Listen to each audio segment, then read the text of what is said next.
Hello, friends. Welcome to Television Tuesday, possibly the final Television Tuesday. I haven't decided yet. We're on the final week of Dubcember. I have a Pepsi sitting beside me. I am, as you can see, in my Ravens Trace McSorley jersey. We're in Baltimore. You can just see the corner. It's like a clock tower right there, actually. Very rainy, gray day in Baltimore. It's Sunday. And I got a lamp on my head. Victoria's right over there getting ready. So if you hear random noises, maybe she had gas. I don't know. I'll call doorknob and you'll see me run off the screen and try to get her, oh! So, anyway, we'll go into the game here in just a bit. It's about 1 o'clock. And I think at 1:30, the festivities start. The game's not until 4:30. So that's where we are. Dubcember, I've tried to give you weekly, every weekday videos, and then your normal dub life on the weekend. So I hope you've enjoyed that. Depending on a response to this week, will determine how many of those I keep doing. They may happen sporadically, but not as consistent as they have been for the last 5 weeks. So, not a lot to talk about in television this week. In fact, only 3 shows, and I didn't even watch The World According to Jeff Goldblum yet. I have been here in Baltimore for the last couple days, and it was Christmas this week, and I was with my family, and then I had a lot of things to get done in the day and a half I was home, so I just haven't watched it yet. But I'm sure it'll be good. It's about RVs. That's what I know, like recreational vehicles, and probably the people that travel around the country, world, wherever that happens, in RVs. So I know that's what that's about. I catch up on it next week. The 2 things we'll talk about, the first is a show that I binged and got caught up on this week, and we won't talk about it in the spoiler section. The spoilers will all be Mandalorian, kind of the season finale, as well as the whole season and my thoughts on it. But the other show is Truth Be Told. It's on Apple TV Plus, and it is easily the show I've enjoyed the most. Well, I've only watched 2, but it is the show I enjoyed the most this week. It is, I've talked a little bit about it as it was something I was looking forward to. It's a drama that is actually based on a book called Are You Sleeping? But then I think that book is kind of based on the story of the first season of the podcast Serial. And Serial, if you're not familiar, Sarah Koenig, I think was her name, from This American Life. It's a spin-off podcast from This American Life, and they investigated a true crime. Of this case, somebody by the name of Adnan Syed that was convicted of murdering his ex-girlfriend in high school, and this has now been decades later, and he still holds up his innocence. And it's kind of where the true crime podcast boom came from. Was from Serial. It's really good. The first season of Serial is really good. It was a very hot thing 4 or 5 years ago. They've now since done 2 more seasons, which are not quite as good. Season 2, especially not very good. I thought season 3 was okay. Season 2 was about the military deserter. Season 3 is almost like an anthology season where it's like a day in the life of the Cleveland court system. I think it was Cleveland. And every episode's kind of different. There are a few things that build throughout, but nothing's quite like season 1. And then HBO made a documentary about Adnan Syed, which just aired this year. Was really good. That case is incredibly interesting. It's a hard thing to talk about because there's certainly a person that died and a family left from that. But it's an interesting case. And anyway, that podcast became famous because it was Sarah, as a podcaster, she would talk to Adnan in jail. He was kind of the other host of the podcast. She'd ask him questions, she'd gather information, then she'd try to research it, and she'd talk to experts and whatever. But there's a series of long recordings of him in prison. That was kind of the model of it. And so this show is very similar to that, in that Octavia Spencer, who is just dynamic, is the podcast host. And the twist on this is her podcast actually was one of the key elements that put the person in jail. And now, however many years, 10, 15 years later, 20 years later, she's not sure that he's actually guilty. She got new evidence, new tapes got revealed, whatever. And so now she's doing a podcast to see if she can prove he's innocent. That's kind of the quick synopsis.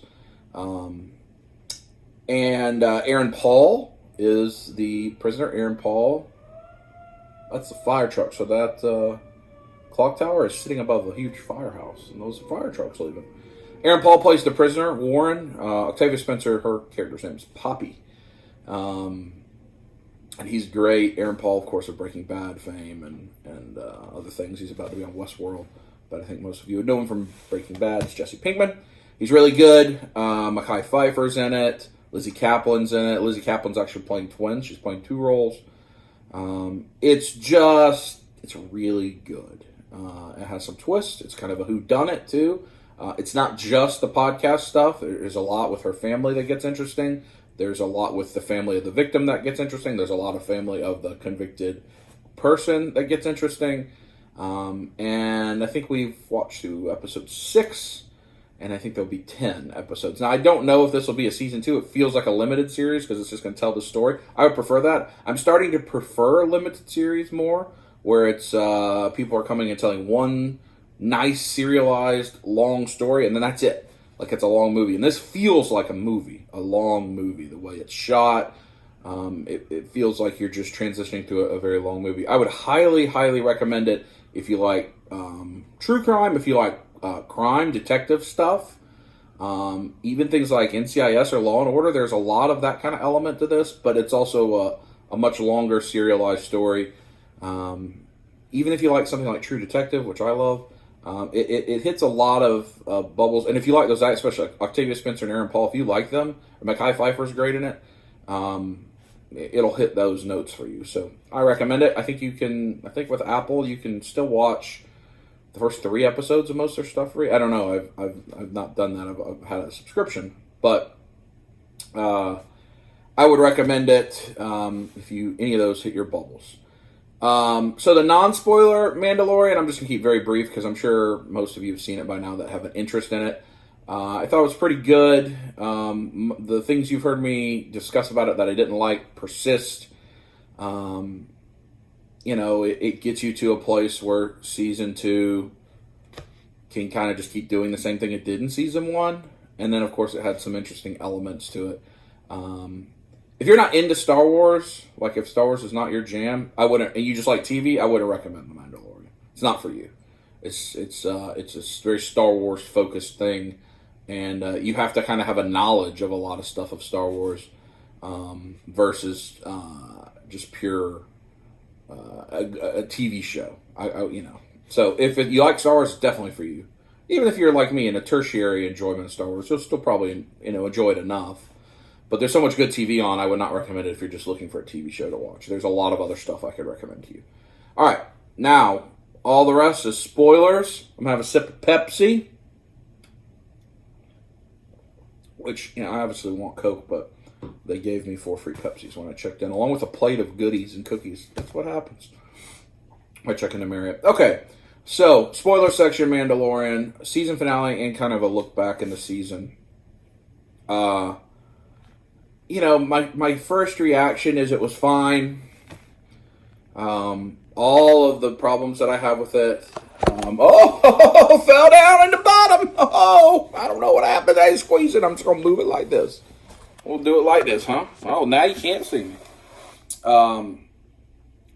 Did you enjoy that cutscene? They all kind of persisted. It felt very uneven. Like, I know a lot of you liked the beginning scene with whoever it was, the Saturday Night Live guy, and whoever, as the stormtroopers. That felt like it belonged in a different show. This show has not been, like, slapstick comedy funny. Not to me. And so, it immediately pulled me out. The last thing I saw, let's say I was binging this, the last thing I saw was what I considered a cheap emotional play of killing the I Have Spoken guy.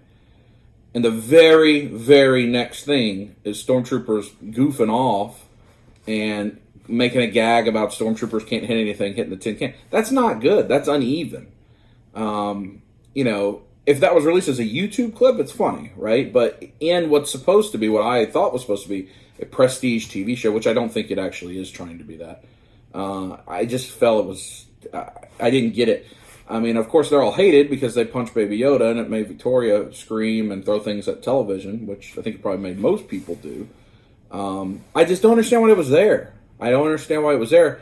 If you're going for the big emotional death, your next scene being a gag, where that's not the way the show's been, just it feels uneven. It feels uneven. So, you get the nice thing, and of course, I guess that so IG-11 can show up and kill them both, and you assume he killed them both, and you cheer for IG-11. IG-11, of course, gets a lot of good moments in this, which were fine. They would have resonated more if we had spent the season with him instead of, 7 minutes up until this point. But it was good. I mean, I don't know. The Giancarlo Esposito stuff was pretty good at the beginning, but we've had no time with him. He's such a talented actor, and we've had no time with him. You get the flashback with on Mandalore, and there's lots of things in this episode that tie to like the Clone Wars animated show and Rebels, and I think that's something I want to focus on here. I think Victoria said it best, and I've thought a lot about this too, that if this show is about Harry Potter, even though nothing happens in it, Victoria would love it because that's her desired universe. If this is what the Amazon Lord of the Rings show ends up being, I'll probably love it because Lord of the Rings is my favorite fandom, and so anytime Middle Earth I like. I'd still be disappointed because that's not what I come to TV for. And I think a lot of this is a bigger discussion about what is TV for you. So my favorite genres are fantasy, swords and shields, wizards, fantasy type stuff. Lord of the Rings, The Hobbit, Game of Thrones. Those are my very favorite things. Those are the things that I try to seek out lots of material on, whether it's movies, whether it's television or animated stuff, comic books, novels. That's what I read. I don't actually read a lot of superhero comics. Most of the comics I read are like Walking Dead was, but things from Image, more niche, or Thor, which is in a fantasy, and I know that's superhero, but it's more of a fantasy world. But things like Seven to Eternity, just things that are different. I don't read Iron Man and Captain America and Spider-Man and Batman. I do read Batman. I read more independent stuff. Novels would be fantasy typically, or crime, if I just want a page turner. And so those are the things I'll consume across all mediums. Now, when I go to a movie, I'm kind of going to a movie to see superhero stuff, or I guess Star Wars stuff. I don't go to a movie for a tense, drama, edge-of-my-seat story usually. It's not what I do. Or I go to movies for comedy. Movie, because it's going to tell me one story across 2 or 3 hours. I'm going just for, look, cool stuff that happens on the movie screen that I like. It blows things up. Great. That's what I'm there for. So I don't ask for a ton from movies. I can just go enjoy them. But with television shows, television is intimate to me. It's a thing I watch at home, on the couch, or recliner, or whatever. So I'm in my own home. I'm in a comfortable position. And thus it feels intimate. And I spend extended time with characters in television. Extended time. We've spent more time with The Mandalorian, probably than at least in live action, Boba Fett definitely, and Jango, I imagine. So now, The Mandalorian, even though it's only been out for, how many months, 3 months, is, in live action, the Mandalorian character that we spend the most time with.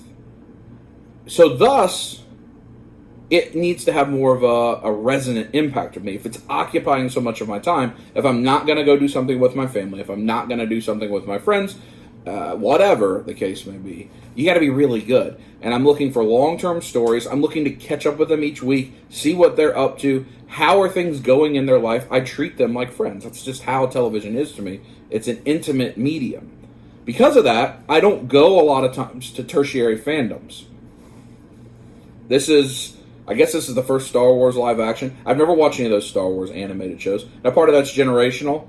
I feel like this show's targeted to people 10 to 15 years younger than me, in their 20s, I think, because like Rebels and Clone Wars, by the time those released, I was playing football. I wasn't watching anything animated. I was middle school and girls and whatever, that kind of stuff, playing sports. And I wasn't watching any of that. So I've never watched those shows. I know a lot of the lore from them, but not a ton, but I know what the Darksaber is, that we'll talk about at the end. But so, like, things that call back to that don't resonate with me at all. And I don't think resonate with the larger Star Wars fandom that just sees the movies. They don't know what it is either. So it's calling to things that aren't for me, and I know they're not for me. That's probably why I don't enjoy it as much, because it's not for me. A lot of you are loving it, and a lot of you I also know are big-time fans of those things. That's wonderful. Like, that's who it's for. And they're doing a great job for that. But I don't go to Star Wars for that. I actually didn't like many of the superhero TV shows. Agents of S.H.I.E.L.D. I couldn't do. It was just drug on. Nothing happened. Agent Carter, same. Runaways I've not watched. I'm trying to think of all the superhero. Legion I loved, but Legion was a short story and was crazy. And other than they had superpowers, it wasn't really a superhero show. I don't remember even what the other Marvel shows are, but even the Netflix ones, like I've not watched season 2 of Jessica Jones, season 3 of Daredevil, season 2 of The Punisher. I made it through, all the way through until we got to Defenders, and Defenders was really disappointing for me, and I never watched any more after that. I liked season 1 of The Punisher. I really liked season 2 of Daredevil. But again, there were more character dramas, the street level superheroes where it's not about their superpowers, it's about what they're going through in life. That resonated more with me. All the Arrowverse shows that at one time I really enjoyed, I've abandoned all of those. There's too much and nothing happens. There's no consequences. Somebody dies and they're brought back to life the next episode. And that's what superheroes are. That's what comics are, because they don't want their story to end. Star Wars is the same way, in a sense. Because if the story ends, there is no more billion-dollar franchise, right? So it can't end. So it just goes on and on and on. But I like a story that has a beginning, middle, and end, and none of those are true stories. That's, again, why I don't consume those as much. Whereas in the fantasy world, typically, Game of Thrones was a set of novels. It's not finished, but it had a beginning and an end. Lord of the Rings had a beginning and end. Now the other stuff they have to dive into are prequels or other characters or whatever, and so it can go on and on and on the same way, and a lot of that's why that stuff gets criticized, that it's milking the cow. It's just why I don't think this show connected with me like it did a lot of people. I want it to, but it just isn't. It just didn't, and I think what Victoria said, if it was set in Harry Potter, she'd love it more. I'd probably love it more, because I like Harry Potter more than Star Wars. If it was set in Lord of the Rings, I'd like it more. Obviously, it was set in Game of Thrones. Even Walking Dead. And Walking Dead has a lot of the tropes that I just talked about. But Walking Dead ended. The comic ended, and always was going to have an end. You knew that Robert Kirkman was not just going to have it go forever and ever and ever. Now, the television show, that's a different story, but the television show's been good recently. So it's just, most of the things I want on TV aren't genre at all. They're true crime. They are supernatural, real sci-fi. Star Wars is not traditional, like, real sci-fi. Like, when you talk about really good, like, stuff that's on Black Mirror or those, even the older shows like Quantum Leap or some of that kind of stuff. Star Wars is space drama, right? That's what it is. But a lot of the things are not diving into what sci-fi does. It's more just, they have stuff that we don't have. That's what makes it sci-fi. Spaceships and lasers and those kinds of things. And the Force, I guess. But it's not... just think about Black Mirror, if you've seen Black Mirror. Very different. So, let's get back to the show a little bit. The very best part of the entire 8 episodes, I think there were 8 episodes, is when Moff Gideon is showing back up in the TIE Fighter, and they think they're all going to die. And it's Carl Weathers, I think, right? Isn't that Carl Weathers? Apollo Creed, who says, tell the baby to do the magic hands thing. Do the magic hands thing. Trying to get him to throw the ship down. And Baby Yoda just waves at him. That's wonderful. That's the best part of the whole series. That made me laugh so hard. I had to rewind it, watch it several times. I know, by the way, that Favreau keeps, like, he got mad at the CEO of Disney for calling it Baby Yoda. It's going to be named Baby Yoda. You're not going to... That's done. You can say all you want to. It's a child. Once it becomes a pop culture zeitgeist, that's over. The name's Baby Yoda, and you haven't given it a name, and now it's not on for a year. So ain't nobody going, oh, have you seen the most recent The Child meme? There would be no meme if that's what you had to call it. That's done. And maybe by the time a year comes down, the Baby Yoda memes will be gone anyway. So unless it's like a parade of Baby Yoda, maybe in the nude, to a cold open. No? To cold open the first episode of season 2. Our pop culture economy is fickle, and we'll move on to something else long before then. So, but that was good.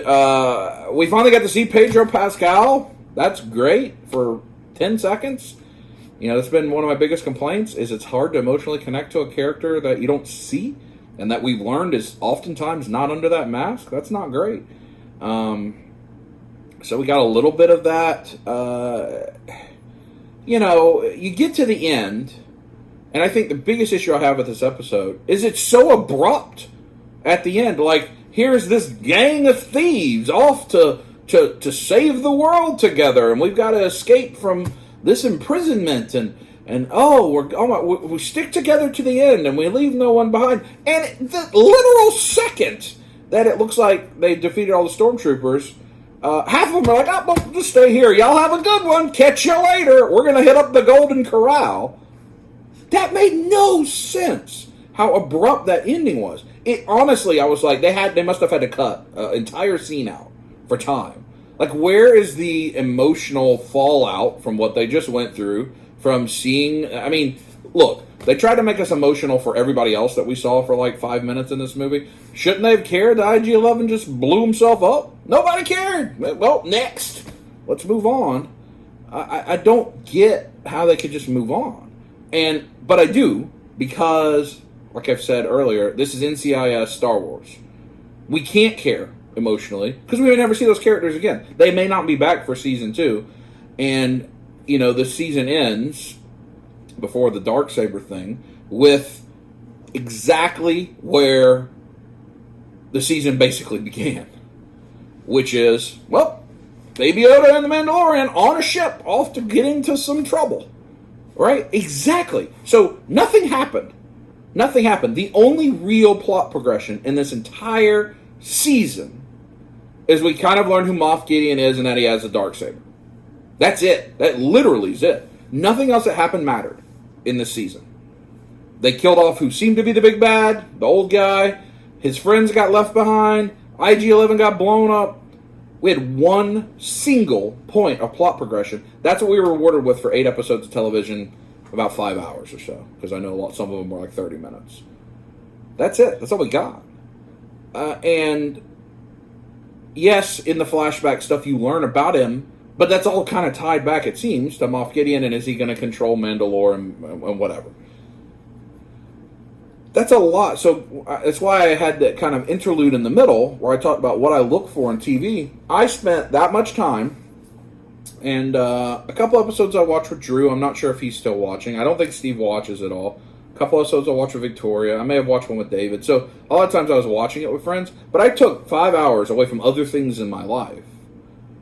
And the story I was told was, here's the character Giancarlo Esposito's playing, and he has this weapon. A thing that we could have learned in one episode. Like, I just don't, it's not a television show that I'm used to watching. It is very much like network television. It is a old Western, a crime network drama procedural meaning, here's the procedure that happens each week. Here's the bad guy of the week. How does Mando get out of it this time? Wrapped up in the shell of a prestige TV show. So Disney right now is not trying to go after prestige TV shows. The thing that concerns me about is the Marvel shows. Because in the MCU, they have done elements of serialized storytelling where they've had 10 years you've spent with these characters with character growth. There are 1 million birds. I wonder if those are the ravens. That is 1 million birds right there. You may not be able to see them anymore. That was 1 million. If we spent all this time, right? So if we think about Falcon and the Winter Soldier, we had big emotional beats at the end of Endgame. Obviously, a spoiler for Endgame if you haven't seen it. But with Falcon being given the shield and old man Captain America retiring or whatever, and Bucky seeming to know that, and you had emotional stuff with them. And I'm hoping that show grows that, continues down that journey of those characters, and rewards us for spending 8 hours with them if we see character growth and character development.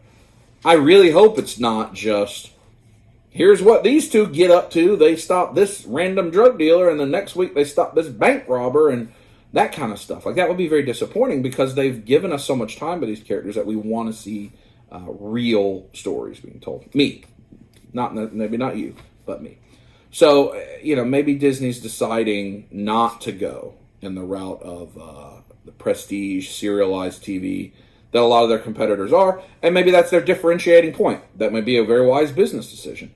A lot more people watching The Mandalorian than watch The Morning Show. The Morning Show is nominated for Golden Globe, will be nominated for Emmy. I don't imagine The Mandalorian will be nominated for any of that unless they get effects nominations, like the awards that Walking Dead sometimes gets nominated for, costuming, those kinds of things. So that's kind of my thoughts on it. I know most of you disagree with that, and that's fine. Make your video and I'll watch it. But it's just not what I look for. And I think probably all of you could put some property in that, right? Like if the Mandalorian show was this property, you wouldn't like it as much either, but you're a big Star Wars person. It's just, how you watch your television and read your books and read your comics and watch your movies is right for you, and how I do it is right for me. Will I watch it in season 2? Honestly, it depends on what else is on TV at that point, if I got time for it. This came at a good time because it came when Walking Dead was off the air. A lot of shows had just ended, and the January shows hadn't started. So, like, that window of November, December is really good for new TV to come out and streaming because there's not much on the other channels. So, I don't know. I mean, I'm not terribly interested in it, to be honest. Like, I don't care what happens. I don't care if Moff Gideon rules Mandalore at the dark side. I don't really care. Again, because that's lore that I have never consumed and haven't been interested in consuming. But I hope it comes back, and I hope it's dynamic for all of you that love it. And I hope whatever you're looking for, you're getting out of it. But that's the end of Television Tuesday. Let me know if you enjoy this, and especially like this episode. I dove a lot deeper into a season. If I continue, I may just do like one episode reviews of different things, or I may do more synopsis. I don't know. But all this stuff this week, let me know if you like it. The Motivational Mondays, that's probably got the best reception. I get a lot of private messages where people thank me for those. None of the videos are watched very much, and so it is quite a bit of work to only have 70, 80 people sometimes watch it. So I don't know that I'm gonna continue that, but I don't know. So let me know. We got to get ready to go to the game, and we'll see you tomorrow for a trailer, and it'll be New Year's. It's New Year's Eve as you're watching this, so Happy New Year's tomorrow. And you will get a W's tomorrow for my 10 favorite figures of the year of 2019. So I hope you enjoy it. Be safe tonight on New Year's Eve. Don't drink and drive. Don't do anything you're going to regret. And just try to surround yourself with people that you enjoy being with and have a good time. I will talk to you later.